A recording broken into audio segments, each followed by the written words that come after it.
அம்மையப்பன் நண்பர்கள் அனைவருக்கும் அன்பு வணக்கம்.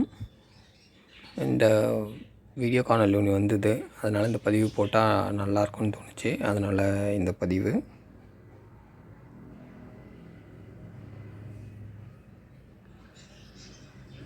நான் ஒன்று சொல்கிறேன், கேட்பியா?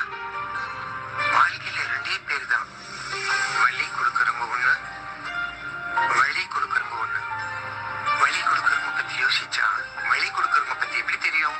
வலி குத்துனவரும் குத்தினே இருப்பான். இப்போ நம்மளை சும்மா இருக்க சொல்றீங்களா சார்? இல்லை முருகா, அவனும் மாறுவான். உனக்கு எப்படி வலி வந்துச்சோ அதே மாதிரி அவனுக்கு வலி வரும்போது தான் தெரியும். முடிவெடு, அப்பதான் ஆரம்பமே. பாத்தியா, இது சத்தியம். இந்த காணொளியில் யாரோ ஒருத்தர் உங்களுக்கு ஏதோ ஒரு சந்தர்ப்பத்தில் வழிகாட்டியிருக்காங்க அப்படின்னா உங்களுக்கு ஃபார்வர்ட் பண்ணுங்கள் உங்கள் மெசேஜோட. மீண்டும் இன்னொரு காணொளியில் சந்திப்போம். நன்றி, வணக்கம்.